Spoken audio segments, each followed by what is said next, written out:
Welcome to My Asshole Podcast. Let's get into it.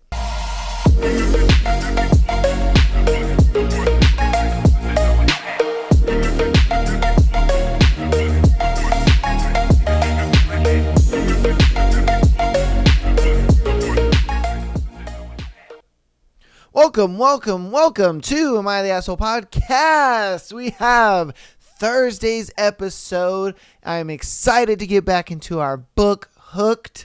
We're going to be doing another 4 chapters of it. I believe it'll be 11, 12, 13, and 14. So hopefully you guys enjoy that awesomeness. But before we get into our book, you know what we got? We got a juicy little thread for you. This thread is a little interesting, and it kind of made me chuckle to myself a little bit. This one is, what is the female equivalent of sitting on your balls? As we all know, us men's, our testicles are very sensitive. And so we're like, I wonder what the equivalent of that is for girls. A lot of girls do say it is their boobs. And they're like, oh yeah, if you smack our boobie, it hurts really bad. But there may be some other, things out there that may be a good equivalent for you guys. So let's see what you guys put down. All right, so what is the female equivalent of accidentally sitting on your balls? When you get the lightning bolt up your ass when you're on your period? What? Wait. What? A what now? You get a what up your... Is this just some period pains I don't know about? Okay, all right. You guys are going to have to elaborate on that one. I've never heard of that. Never heard of that. I've never heard a girl be like, oh no, here comes that lightning bolt in my butt. All right. Let's see. Okay. Wait, hold on. Is it this one? Okay, there we go. All right. Ladies, what is the equivalent, woman equivalent to sitting on your balls? Walking clit first into a pointed furniture corner, folded me like a lawn chair. Wait, that can happen? Wait, what? I mean, okay.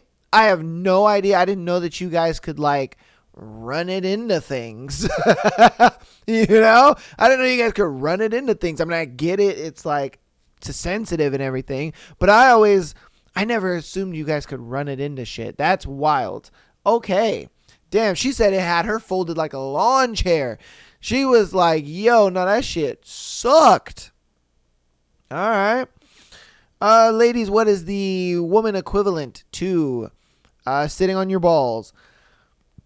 Laying down on your front or turning and suddenly getting crippling pain in your titty like you've torn something inside. What? Or underwire bra snapping and impaling your baps. Okay, is also awful. So you guys can pull a titty? That's crazy. Imagine that. A girl just goes over to her side and she's like, oh, pull the titty. That's crazy. What the heck? Hey, you ladies got some explaining to do. What is going on here? What is this? That is wild. That is absolutely wild. You guys got some explaining to do. I did not know you could pull a titty. That's wild. All right. Ladies, what is the equivalent of sitting on your balls? I rolled onto my titty the other night, woke up because I thought I was being pinched. Nope, just crushed my boob with my arm. Wait, again, you can do that? You can. How would you crush your... what? How is this possible? How are you doing this? It makes no sense. How do you crush your boob with your arm? It's like... I don't get it. What? She must have some big boobs to be doing that. Because I can't see a girl who's got, small or just even medium-sized ones, crushing her boob with her arm. What the heck? All right. All right, hey, this is eye opening to women's lives, man. You guys got it hard out here, I guess. You know what I mean? You could pull a titty, you know, ram the clitoris into a sharp corner. Like, man, that's crazy. It's crazy. It's dangerous out here. All right, ladies, what is the equivalent to sitting on your balls? Sitting slash laying down for a long time and then standing up while being on your period. Huh. I love the comment. You suddenly give birth to a jellyfish. That's ridiculous.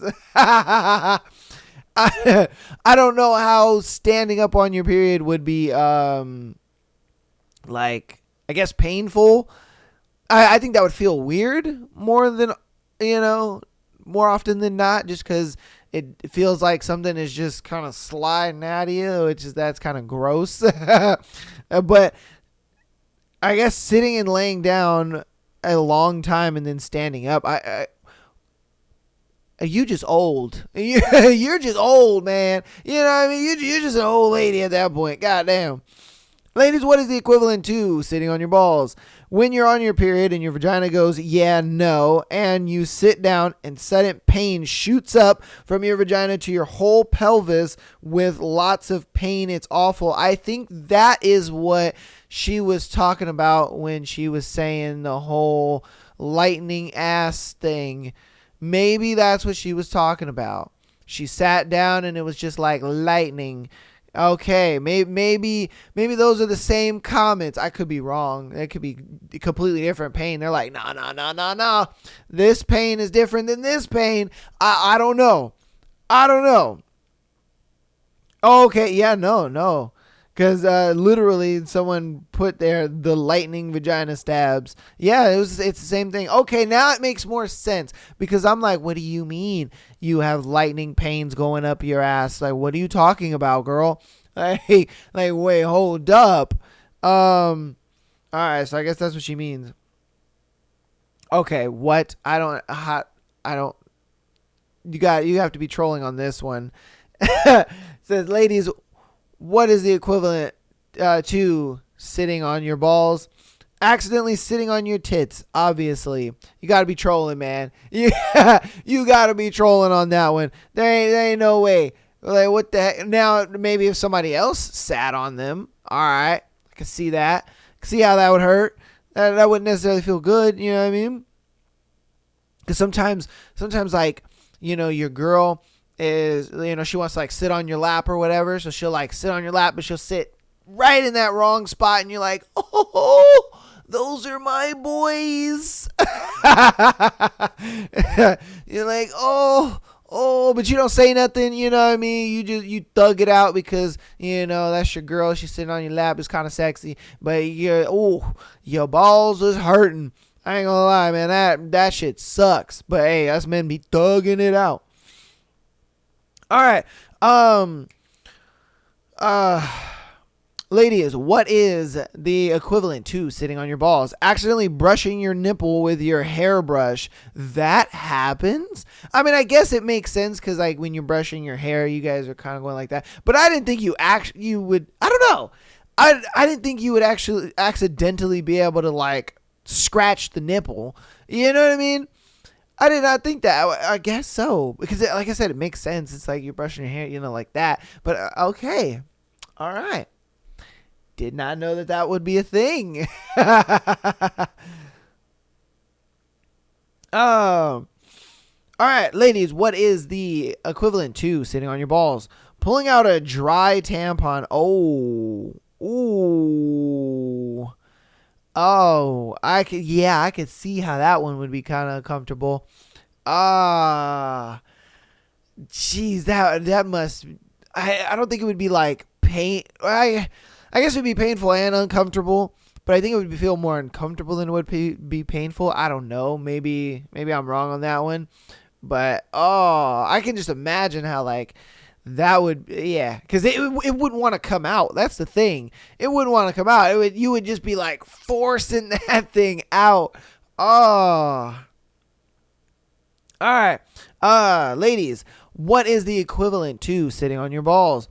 Probably when your bra suddenly tries to assassinate you with a rogue underwire, or when you bend down and your boob just slams into something with full force, unintentional, painful, and makes you question your life choices. That's wild.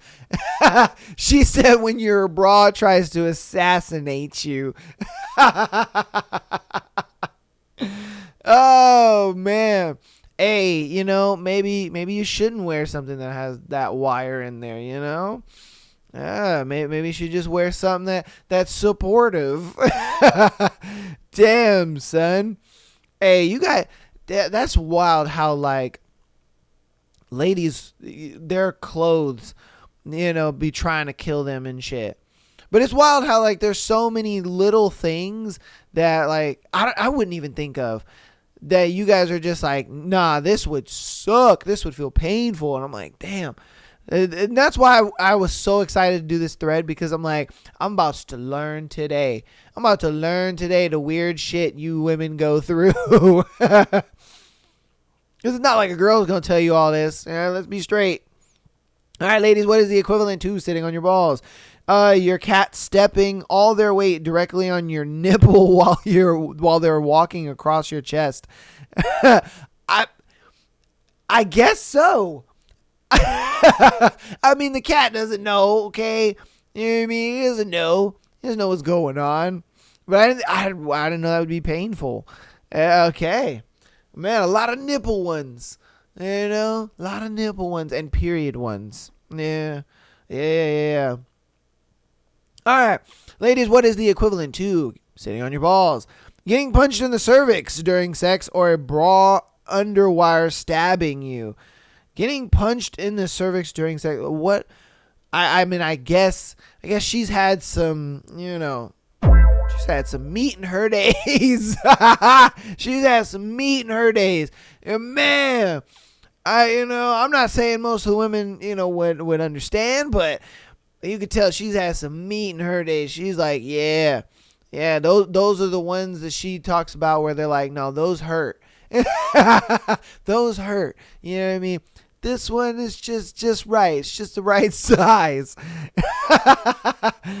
Oh, man. Yeah, she's had some meat in her days. God damn. All right, ladies, what is the equivalent to getting punched or sitting on your balls? Sorry. Sitting on the tampon string and getting that real uncomfortable tug. Oh, okay. I didn't know that. I didn't know that you could sit on the string. I always assumed like the string would be tucked somewhere. I don't know. I don't fucking know. I assumed it would just be tucked and chilling and be all right. It's like, all right, cool. I didn't know you could sit on it. I guess this one would be the equivalent to, like, I guess a guy scratching his balls, if I'm being honest with you. Because when dudes like in the summertime, our balls like stick to our inner thigh, and we gotta like adjust it a little bit. I think this would be the equivalent to that more than anything. Because, you got to go down there and you got to fix it. You know what I mean? You got to do what you got to do. All right, ladies, what is the equivalent to sitting on your balls? Menstrual cramps. Your lower abdomen is literally gushing while also contracting, usually putting you on the floor if you haven't taken your handful of painkillers yet. Plus, the worst of it lasts 24 hours. I've had to pull over in traffic in the past from the pain because I couldn't concentrate on the road anymore. Woo! Yeah. I could see that. Because I know my ex, she had to be on birth control just to, like, control it. She was like, bro, it'd be unbearable. Yeah, and then she was like an overbleeder and all this stuff. And I was like, oh, Jesus, to the point where, like, she'd bleed too much and pass out and shit. And I was like, oh, fuck. Yeah, some crazy shit. It's crazy shit. Ladies, what is the equivalent to sitting on your balls? One of your lips slipping out of your underwear that you're wearing and sitting on that, or getting that caught between tight pants and your underwear. Oh, okay. I didn't know that the lip slipping out, you could sit on that. And I didn't think it would hurt either. I was assumed, the lips were kind of just like some cushion. But I guess if like one is just flipped out, I guess, the underwear would then be like digging in. I'm guessing so. All right. Hey, the vagina is very technical. I'm guessing. It's very technical. All right. All right, ladies, what is the equivalent to sitting on your balls? When the wings of the pads get stuck in your pubes and you get a free wax trying to remove it. Oh, yeah, I could see that. Oh, that would hurt. Oh, that would hurt so bad. Oh, because it's literally pulling your hair out. Oh, see that's why you gotta shave it up. You gotta shave it up. Keep it bald, baby. Gotta shave it up, man. All right, ladies, what is the equivalent to sitting on your balls?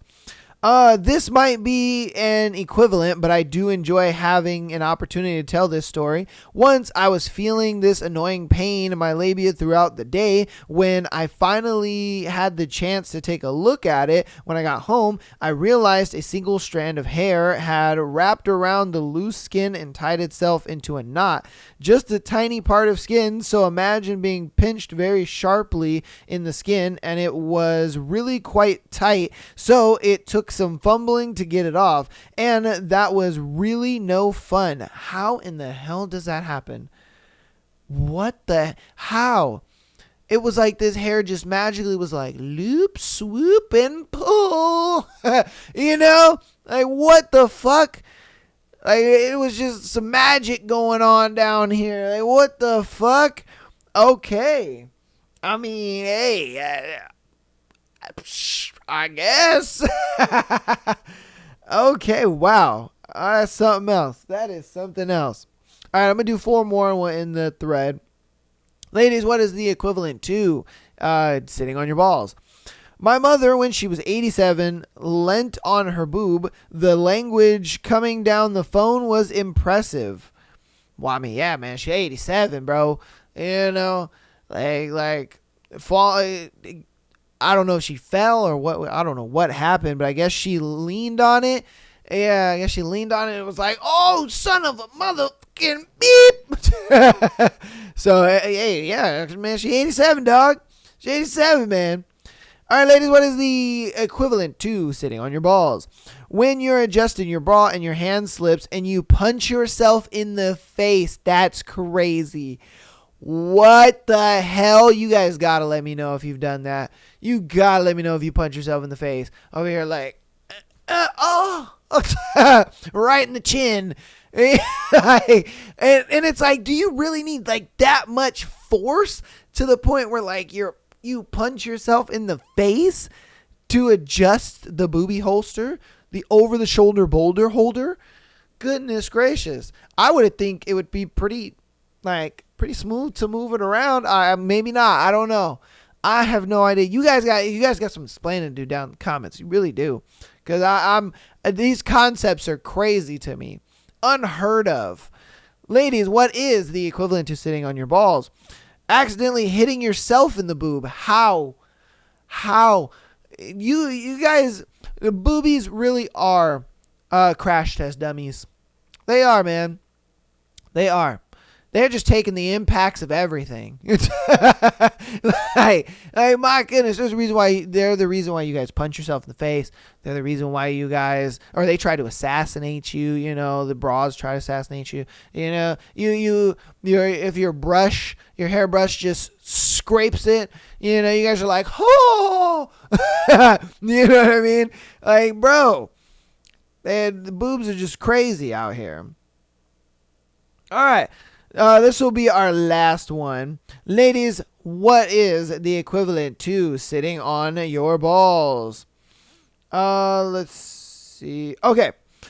When your kid is laying on or beside you and goes up and uses their entire weight on their elbow that happened to be on your boob. Damn. See what I mean? Hey, boobs, man, they are the fucking crash test dummies of women. I won't lie to you. They are the crash test dummies of women.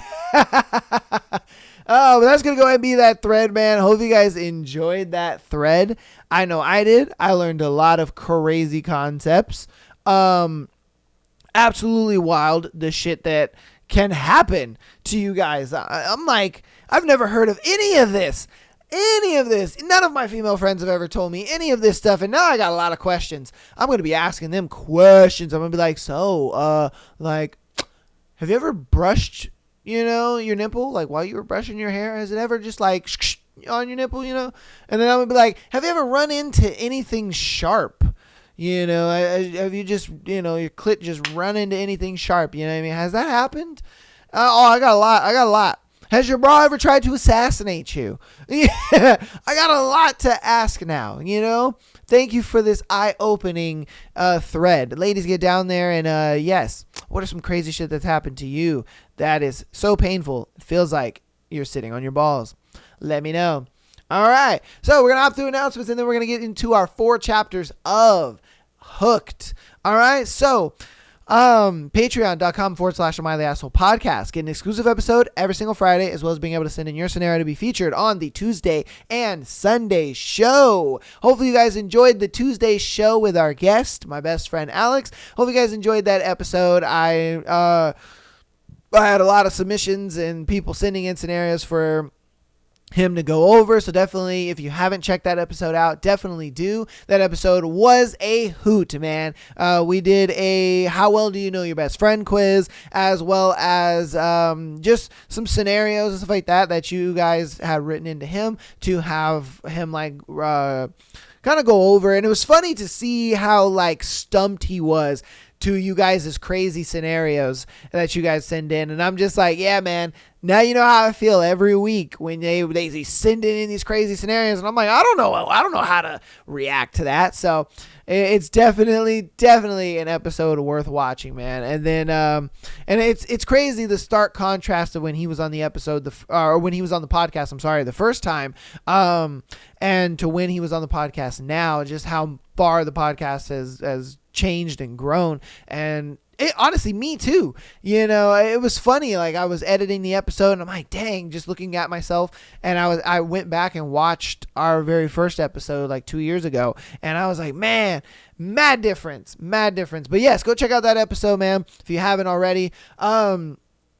Audio listeners, keep downloading the podcast as well as rating us 5 stars on your preferred listening platform. It helps out a lot. Helps get new people on in, checking out the show, checking out the episode, getting caught up with the book, all that good stuff. So definitely get down there with that. I love all the support and I appreciate it so much. And guess what, baby? It's for free. And if it's for free, then it's for me. And if you want to help out even more on the free 99 side of things, follow us on Instagram, TikTok, and subscribe on YouTube, man. It helps out a lot. We are growing in subscribers. We're growing in followers.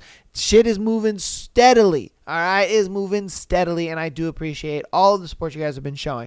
But without further ado, I'm going to stop yapping, and we're going to get into the book. All right, so let's go ahead and get on into today's book. 11. James. My office at the JR is the largest of all the back rooms. It used to be Rue's, but I convinced him to switch, citing the need for the ensuite shower. He doesn't necessarily do any dirty deeds, so he didn't put up a fight, but there are certain occasions which call for stains to be washed from my skin. Tonight was no exception. My hair is still damp as I sit behind my desk, reminiscing over the knowledge I ripped from that idiot Jason's brain. He deteriorated into sobs as soon as I walked into the room, my knife glinting under the fluorescent lights. The sight of my hooked blade twirling through my fingers was all it took for him to tell me everything he knew. Not that his version of truth does me much good. He'd never actually known the man whom he decided was worth crossing me for, not even a name. But Jason is a pathetic excuse of a boy. And boys are fickle. Real men have loyalty. That being said, I'm no idiot. It doesn't take a rocket scientist to put 2 and 2 together. There's a new player in town, one with power and money to fly under the radar, to not expose his evil to the world while he parades around like some type of king. Peter Michaels. It's smart, truly. After all, it's easier to do misdeeds when you hide them in plain sight. People don't expect to see darkness in the daylight. A knock on the office door snaps me from my thoughts. Come in. A scowl mars Starkey's boyish face as he pushes Wendy into the room. The pink of her cheeks darken as she glances around the office, her gaze locking on me behind the desk. Her hands twist together, and I bite back the satisfaction at seeing her nerves play so visibly. Leave, I say to Starkey, my eyes never moving from Wendy. It's thick, same way it always is when she's here. The energy crackling between us. It would make things easier for me personally if I wasn't attracted to her, but having this type of chemistry will undoubtedly help my plan unfold. Help make it believable. She moves closer, her pale blue dress swishing around her knees, dark hair framing her cherry cheeks. Her tongue swipes out to lick her bottom lip. Hi, she says. My stomach flips. Hi back. Do you normally send lackeys to do your dirty work? I tilt my head. That depends. Are you planning on getting dirty? She laughs. You don't ever turn it off, huh? Turn what off? The charm. You must have had lots of practice with as good as you wield it. I stand up from my chair, walking around to the front of my desk and leaning against it. Do you find me enchanting? Her face flushes a deeper shade of crimson, making a thrill zip through my chest. You don't need me to inflate your ego. I reach out and grasp her palm, gazing at the pink nail polish on her dainty fingers. My thumb swipes across the back of her hand. On the contrary, darling, I believe I need you for a lot of things. Her mouth parts on an inhale. My turn for questions. I step into her. Do I make you nervous?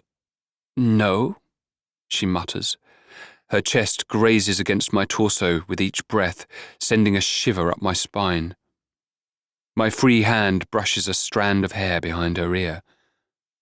Don't lie to me. Or what? She whispers. The corner of my mouth tilts. Better you don't find out. Our eyes lock again and my chest spasms. She looks at me as though she's trying to see the colours of my soul, and the feeling makes me itch.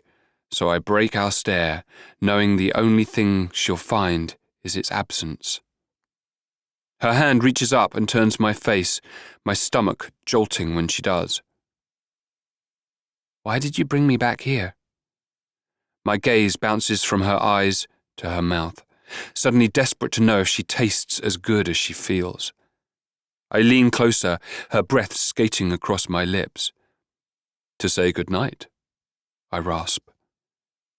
She pushes farther into me, her curves pressing against the length of my body, and even through the fabric of my shirt I can feel the heat. This girl is liable to make me lose my mind. So, are you going to? She asks. Say good night, I mean. My brows shoot to my hairline, surprise flickering through me at how forward she's being. Blood rushes to my cock, making it stiffen, and my arm wraps around her waist, pulling her flush against me, my fingertips skimming up her sides. Would you like me to? Yes, she stutters. Her hands press against my chest, and I dip down, my lips so close to brushing hers. Knock, knock. Wendy jumps back and my jaw tightens, frustration flowing through my veins at whoever is interrupting. What? I hiss. Rue opens the door and waltzes inside. Kid, oh, shit. His footsteps falter as he takes in the scene. Am I interrupting? I stifle the urge to tell him to get out, and instead paste a smirk on my face. If you're asking, then you already know the answer. He sits down on the couch against the far wall and spreads his legs wide. You gonna introduce us? He nods to Wendy. My heart skips. No, I hadn't intended for Rue to meet her yet. The last thing I want is for him to put two and two together and realize she's the daughter of the man who's trying to dip his hand into our business. I'm Wendy. My head snaps to her, then to Rue, and then the strangest thing happens. A surge of something hot whips through my insides and slices up my middle until I have to physically stop myself from pulling her into my arms and making sure Rue knows that she's mine. Wendy, he smiles. I'm Rue. Nice to meet you. You too. Her hand rises in a small wave. I'll leave you to it. Good night. She smiles, but it's strained and my chest pulls when she moves toward the door. I grab her wrist as she walks past. Let me take you home. She shakes her head. No, that's fine, really. I'll grab a cab. My teeth grind, wanting to argue, but knowing I may scare her away if I come across too strong. At least let me walk you out. She bites on her bottom lip and nods, turning toward the door. My palm goes to her lower back, my eyes narrowing at Rue when I see the giant grin on his face. You, I point, stay there. He raises his hands in the air, chuckling. Go handle your business, kid. We've got all night. I walk Wendy out front, ignoring the few patrons left in the bar, Moira and Curly in the corner cleaning up for the night. When we make it to the street, a cab is already there and waiting. She moves to open the door, but I stop her, my arms caging her in, the metal of the car's roof cool under my fingers. You're sure you won't allow me to drive you? She spins, smiling up at me. Thank you, but I'll be fine. I cup her cheek, my thumb brushing across her bottom lip. Her pupils dilate under the yellow glare of the streetlights. When will I get my date, darling? When do you want it? Yesterday. I press into her. Now. She stumbles into the cab's door. Tomorrow. Her hands push against my chest. Tomorrow works. I lean down, my lips brushing against her ear. And how will I find you? You can pick me up from the coffee shop at 7. She rises on her tiptoes to brush her lips across my cheek. Good night, James. And then she slips into the cab, closing the door behind her. I move to the front, knocking on the passenger window until it's rolled down, taking in the nameplate of the driver and lowering my voice so Wendy doesn't hear. Anything happens to her, and there will be no corner of the earth that can hide you from me, understand? The cabbie's eyes widen as he takes the fold of bills from my hand and nods. Good man. I tap the top of the cab and stand at the curb until they turn the corner, wondering what the warm sensation is in my chest and why I feel as though tomorrow can't come soon enough.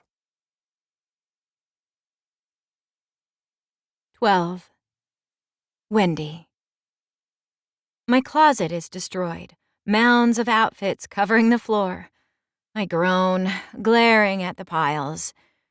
How is it possible to own 1,000,000 pieces of clothing but not have a single solitary thing to wear? Nerves race down my spine as I look at the clock and realize I have half an hour before I'm supposed to meet James at the Vanilla Bean. Crap. I could have had him pick me up here, but the thought of him seeing where I live has my stomach churning. If he sees the mansion, he'll wonder how I'm living in it, and considering he's the first person in my life who seems to like me for me, instead of who my father is, I'm hoping to avoid that as long as possible. Plenty of men have tried to swoon their way into my heart, all of them with an agenda in their smile. Their gazes were sweet, but it was only a matter of time before their eyes lit up for my father in a way they never did for me. Not that I fell for them in the first place. I learned at a young age, 6 to be exact, that people were more interested in how I could serve their well-being instead of them caring about mine. Even children understand the sting of loneliness. And when my mother died, everyone I had grown to depend on slipped away, as if I were the problem, as if my grief was too much of a burden for them to bear.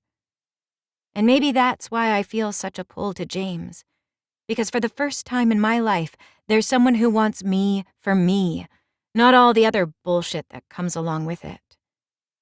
Sighing, I settle on a black dress, tight enough to show off my curves, but simple enough where it doesn't look like I'm trying too hard. And I finish getting ready before heading down the stairs. John is sitting in the family room, 100 pieces of a model airplane deconstructed and taking up the entire coffee table. I plop down in the chair across from him. He glances up, eyes widening as he takes me in. "You look nice. Big date?" I smile, my chest warming at his compliment. "Thanks. Yeah, actually, I do have a date." "Cool." He smiles. "I'm gonna get a head start on the homeschooling stuff." His words smack my insides, making my chest heavy with indecision. I haven't told him about the boarding school. It doesn't feel right to know and not tell him, but Dad said he would come home. He should be the one to see the look on John's face when he realizes he's being sent away. I glance around, noting the finished model airplanes set up in various spots. It's something John's always been into, but since we moved, he could fill up the whole house with them. "How you doing with everything?" I ask. He tilts his head, eyes narrowed on the pieces he's gluing together. "Vague question, Wendy." "I mean, everything. Like the move and stuff. You okay?" He shrugs. "I'm fine. Prefer it this way, actually. If I could stay here in this house forever and never leave again, it would be too soon." Guilt weaves its way through me, wrapping tightly until it bursts. Maybe there's still time to talk Dad out of this stupid boarding school idea. But then again, how healthy can it really be for a kid his age to stay holed up in a house all day with only his big sister for company? He rubs his nose. "Seriously, Wendy, I'm fine. You worry too much." I grin. Someone's got to. "Go enjoy your date." He waves me off. I chew on the inside of my cheek, my fingers twisting in my lap. Maybe I could cancel and we could hang out instead. John's gaze finally leaves his airplane, his eyes wide as he stares at me. I huff out a breath. "Fine, you don't have to look so mortified by the thought." He smiles at that, the dimples in his cheeks making my heart ache from how identical they are to our mothers. "All right then, I'll see you later, I guess." I stand up to leave. "Don't do anything I wouldn't do." My eyes narrow. "You don't do anything." He chuckles. "Exactly." For half a second, I think about canceling with James anyway. He's intimidating, all-consuming in the type of way that makes your insides quake and your mind go muddy. But even as the thought crosses my mind, I toss it to the side, knowing I won't. James's attention is an ember, flickering through my middle and lighting up everything in its path. And in the darkest parts of my mind, I hope that if my dad hears I'm gallivanting around with a man like James, one who's a little bit older and a lot of bit powerful, if he'll finally come home. My anxiety rises like a storm surge on the way to the coffee shop. I walk toward the front door, my clammy hands skimming down the front of my dress, breathing deep to calm my nerves. What was I thinking saying yes to this? I got here a little early, specifically so I'd have some time. But when I walk inside, he's already here, chatting with Angie like they're old friends, his suit cut perfectly to his frame. Idly, I wonder what he'd look like in jeans or an old stained shirt. It seems like he's never anything less than perfectly put together. My gaze flicks around the shop. It's busy tonight, and James hasn't noticed that I'm here yet. My heart slams against my ribs. Walking toward him feels like diving in the deep end without knowing how to swim. But it doesn't make my steps falter. If anything, I pick up the pace, an odd sense of excitement making me want to find out how far down the water goes. Angie sees me first, her eyes sparkling as she takes me in. "Hey, girl, look who's here. Tall, dark, and handsome showed up early." James turns toward me and, like a power surge, my body sparks, the electricity from his stare making my hair stand on end. "Hi," I smile. He straightens and moves toward me, close enough to dust a kiss across my cheek. I suck in a breath, the heat of his body sending a shiver down my side. His fingertips trail down my arm as he backs up, and his stare is heavy, stripping me naked with a simple look. A heady sensation grows deep in my belly and settles between my legs. "Beautiful," he says. It's one word, but it caresses me like velvet, my insides purring at his approval. "You too," he smirks. "You think I'm beautiful?" His tone is playful, and it ignites that same foreign fire from the first night we met, when I wondered what it would feel like to be a different type of Wendy. My eyebrow quirks. "What, you think a man can't have beauty?" "A man can have many things, darling." He steps in closer. "But the only beauty I hope to have tonight is yours." My stomach flips, butterflies bursting like a cannon. "Your mouth should be illegal," I mutter. "So, where are you taking me?" Angie laughs. "Who cares where he's taking you, girl? Just go!" She makes a shooing motion with her hands. James glances her way before resting his palm on my lower back. "She's right, you know. You should relax. Let me wine and dine you properly." He leans in, his lips skimming the top of my ear. "And if you're a good girl, maybe I'll show you the real reason why my mouth should be illegal." Heat floods my body, swirling through my insides and pulsing between my legs. I huff out a surprised breath, my fingers pushing against his chest. "That's extremely presumptuous." His eyes sparkle, his hand never leaving my back as he moves me toward the door. "Just letting you know what's on the menu." He leads me outside to a blacked-out Audi. My hand reaches to grasp the handle, but before I can, he's there, opening the door and helping me in. My heart skips. Such a simple gesture, but one that makes me feel special, taken care of. "I feel like I should be offended," I say as he slides into the driver's seat. He grins, starting the car but leaving it idle as he twists to look at me. "Why?" "You just told me to be a good girl and you'd, you know." His brow rises. "I'm not sure I do." He moves quickly, leaning over the console, his body crowding me until I press back against the seat. He skims his nose up my neck, and my stomach cramps so tight I lose my breath. "Because I want to put my mouth on you." His lips dance from my ear down my jaw until they're hovering above mine. My heart slams against my chest. I am so out of my element. "I promise you'd like it," he whispers. And just like that, his body heat disappears as he moves to his side of the car and reverses out of the lot. 13. James. I'm taking her to the marina, to my home. I considered a more public outing, but I've decided against it, not wanting to take the chance of her father finding out before I'm ready. I'd like him to know exactly who I am before I pull the rug out from under him. Luckily, Rue didn't ask questions, most likely assuming she was something quick for me to enjoy. If he thought about it long enough, he'd realize I've never had a random girl in the office. Only Moira, and only when I need the release. But people see the world through a personal lens, and sometimes it's easier to believe what you think is true instead of having to figure out others. Generally, this works in my favour.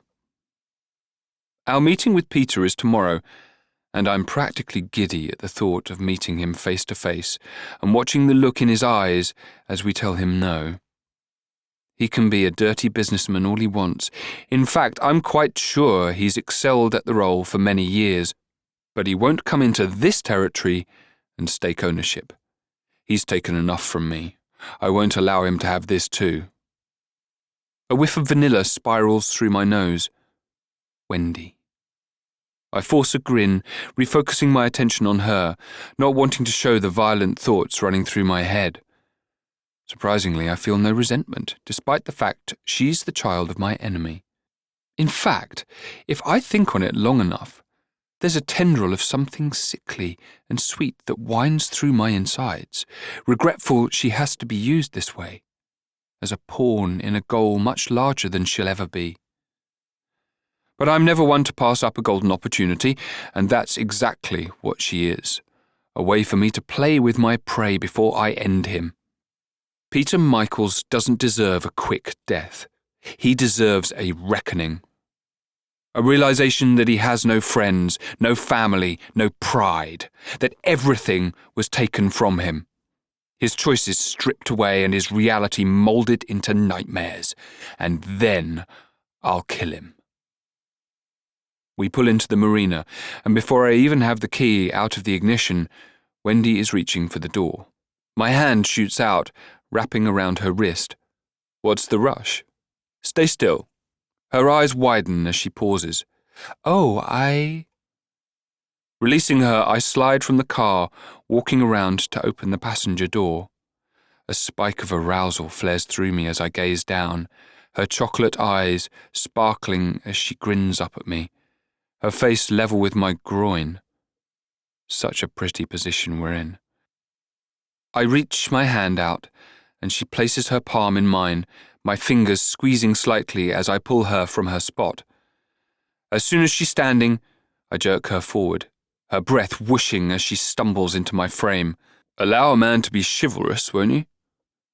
Her head dips slightly to rest against my chest before she clears her throat and backs away. She glances around. Are we going on a boat? I smile. Is that all right? Nodding, her fingers twist in front of her. It's fine, I don't do the best on water. My hand rests on her lower back as I guide her toward the walkway past the other boats, where, at the last slip, my 43-metre sailing yacht sits. The Tiger Lily. We aren't taking it anywhere. I just thought we could have dinner somewhere private. Sliding my palm around her waist, I help her step from the walkway onto the side deck. I don't normally bring people to where I live, and definitely never a woman, but I want her to feel special. Different. This is yours? She asks.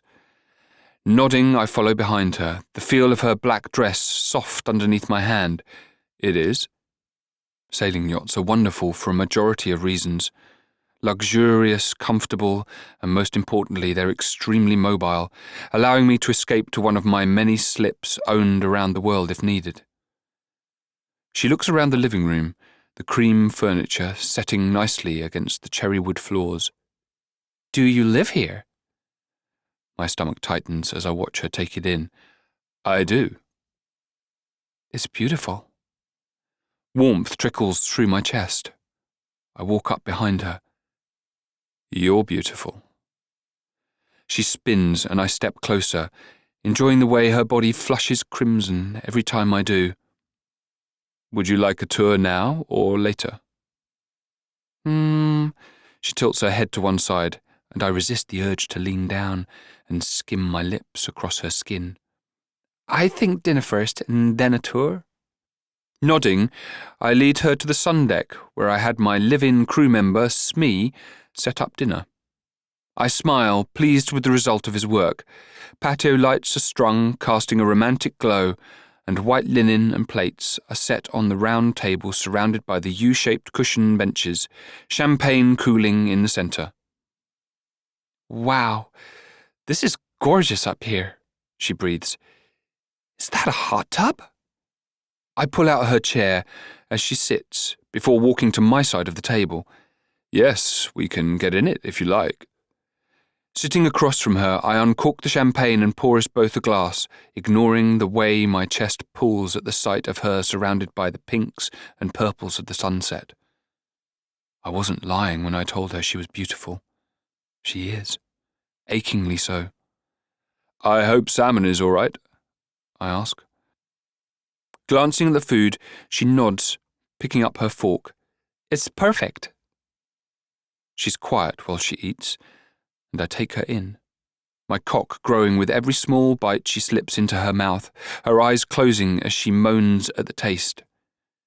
We both clear our plates, small talk and the breeze off the water the only things to keep us company. Smee comes by silently to clear our plates, making Wendy jump in her chair. "Oh my God, I didn't know anyone else was here." I smirk. "That's Smee, my first mate, if you will." He smiles, his brown hair bouncing under his ridiculous red beanie as he inclines his head. "Pleasure, miss." "First mate?" she giggles. "Like a pirate? Does that make you the captain?" Amusement trickles through my chest, and I sit forward. "Why, yes, actually. I commandeer every vessel I'm in. I'd be more than happy to show you." Her mouth drops, her cheeks splotching with pink. The sun has long since set, the moon casting a haunting glow off the water, and I wait until Smee clears our plates and walks inside before I speak. "You look wonderful in the moonlight, darling." Taking a sip of her drink, she laughs. "You're really something else, you know that?"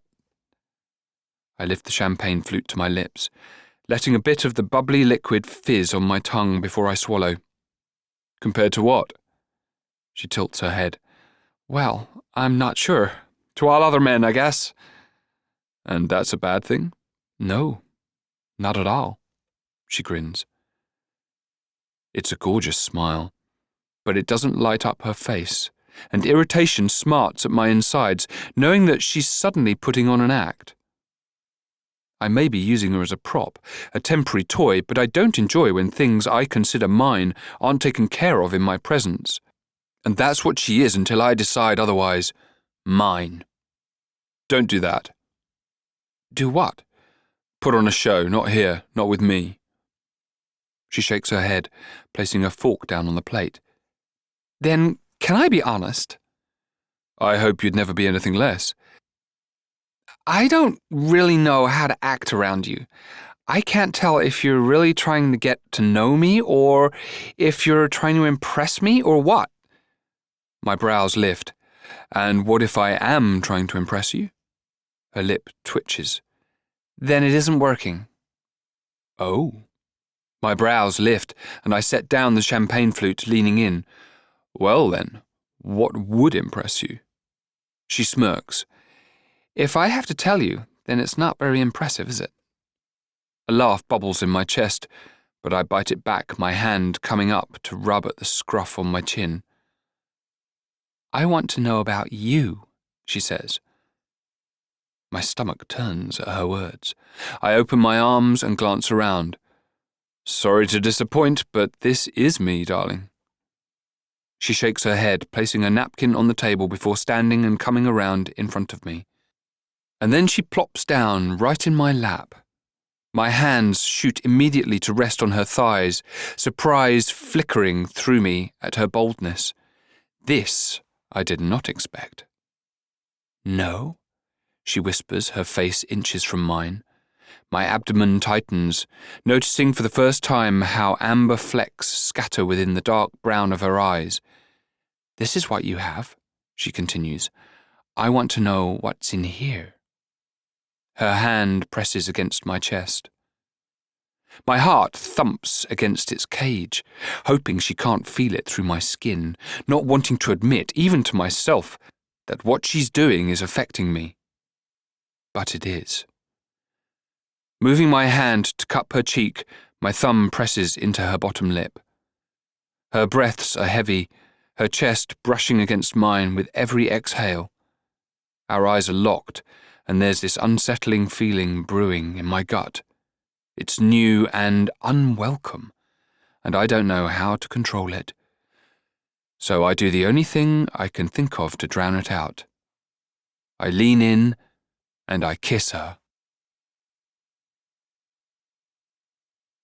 14. Wendy. His lips are surprisingly soft when they meet mine. Not that I'm complaining. I give in, sinking farther into his hold, his arm wrapping around my waist and pulling me tighter as his hand cups my cheek. My heart soars with his sweet caress, but soon enough, as if the fire licking my veins is reflected in his actions, he deepens the kiss, his tongue prying my mouth open. I moan at his taste, my stomach somersaulting at the way he completely consumes me. Heat shoots through my middle and throbs between my thighs, and I fling my leg over his to a straddle, my center coming to rest directly on top of his lap. He groans when I settle my weight, his hips pushing into me. I suck in a gasp at the movement, my lips breaking away at the feel of him hard and thick beneath me. His hand drags my face back to his. I press down, rocking forward, the friction of his length along my slit causing tingles to race through me, my clit swelling as a rush of wetness seeps from my core. Moving his hand from my cheek, he settles both palms on my hips, guiding my movement as we work up a rhythm, his lips breaking from mine to move down the length of my neck. He bites, sucks, and kisses, and while I'm sure he's leaving marks, I can't find it in me to care, too lost in the way he seems to mold me to fit perfectly into every single piece of him. "You taste so much better than I imagined," he groans into my skin. My head falls back, allowing him more access to the expanse of my throat. "Do me a favor, pet." Anything," I stutter out. "Grind that sweet little pussy on me until you make a mess all over my lap." I moan, even though his filthy words send a rush of embarrassment through me. I've never had someone speak to me that way. Still, there's such an enticing command in his tone, one that reaches out and wraps around my body, urging me to comply. My wetness is soaking through the fabric of my underwear as I chase my high. His length pulses against me, growing more rigid with every roll of my hips. The thought that I'm the one doing that to him, that I'm the one causing him to become so hard, sends a burst of confidence through me, and I double my efforts, something hot coiling in the base of my stomach. His gaze soaks me up like a sponge, and I close my eyes, imagining what it will feel like with him inside me. My core clenches, aching for something to fill it, even though nothing has been there before. He leans forward, his lips brushing up the side of my neck, causing goosebumps to sprout along my body. "When you're all alone in your room, how do you make yourself come?" I can barely focus on his words, my mind foggy from pleasure, but I get what he's asking, and for some reason, I trust him to know. So instead of speaking, something I'm not sure I'm even capable of right now, I show him. Moving his hand from where it's resting on my waist, I place it back on my neck, and then I press his fingers in, because I want him to squeeze. His eyes flare, his arm wrapping fully around my waist and jerking my body flush against him. "Do you like to be choked, darling?" His fingers grip tighter with a thrust of his hips. "Want me to squeeze your throat until you're on the edge of oblivion and seeing stars?" The pressure increases. I moan, my eyes rolling as my head tilts back. Pleasure skitters along my skin and rushes through my bloodstream. The truth is that even with my inexperience, I have urges. Nights where I lie in bed, playing out my fantasies in the shadows of the moon.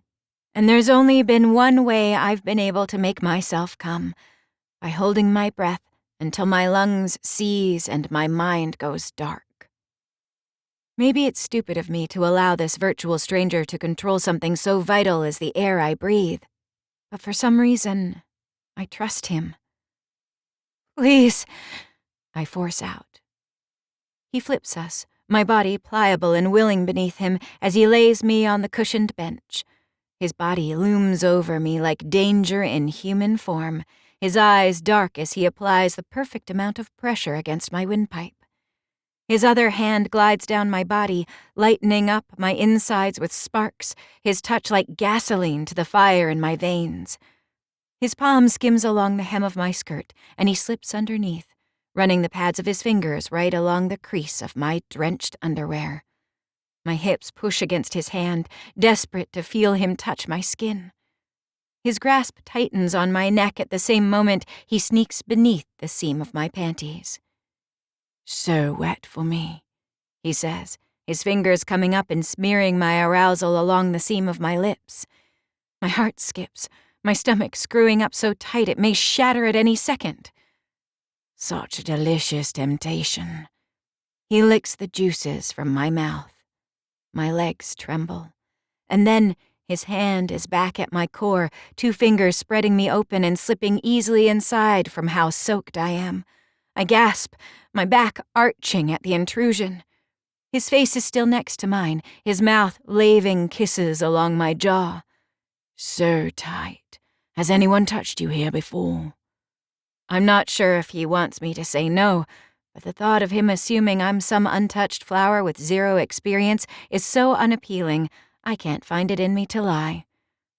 Yes, I rasp. His eyes darken, fingers twitching against my esophagus. His breath coasts along my ear and down my neck, sending a chill racing along my spine. No one is allowed to touch you here again. His fingers pump in and out while his thumb circles slowly against my swollen clit. I'm a very possessive man, Wendy, and I want you for myself. His words should set alarm bells ringing, but all they do is stoke the flames of my passion, making it hard to breathe. Or maybe that's his hand slowly increasing the pressure against my neck. I suck in as deep a breath as I can with his iron vice grip, feeling like I might die if I don't get to come. My head grows lightheaded as my lungs beg for air, my mind screaming for me to claw at him to try and relieve the pressure. My hand flies up, fingers wrapping around his wrist, the veins of his forearms tensing under my palm. My center contracts. His grip on my throat tightens as the pressure in my clit pulses and throbs, spreading a tingling sensation through my body. A burn grows through my chest, radiating outward, and darkness rims my vision, and then I explode. My mouth opening on a silent scream, inner walls milking his fingers as if they want to suck him up and never let him leave. His hand immediately loosens, turning into soft, soothing strokes as I suck in mouthfuls of air, my chest heaving against his. Such a good girl, he purrs. Satisfaction courses through my veins and burrows deep into my chest, warm and fluffy and everything good. He moves, lifting my body so he can settle in behind me, and I curl up on him, his large hand stroking my hair and whispering words of praise. I don't try to speak, don't try to think too hard over what I just let happen. How he's treating me like some type of pet that he's proud of, or how it makes me feel when he does. I just close my eyes and let this moment be what it is. And when I wake up, I'm no longer on the deck, and I'm all alone. All right. Woo, boy. Was that a spicy last little chapter. My goodness. I think our girl Wendy, she had her little fantasies definitely fulfilled, let's say. My goodness, our boy is, getting it in. Hope you guys enjoyed today's episode. Let me know what you think about the thread. Ladies, you got some explaining to do in that thread, man. Definitely let me know what you guys think about our 4 chapters that we went over today. I will see you tomorrow if you're a Patreon member. Actually, no. I'll see you tomorrow regardless, because tomorrow is going to be the free Patreon episode. So, I will see you guys tomorrow for the free Patreon episode. I love you guys all, and I'll see you later.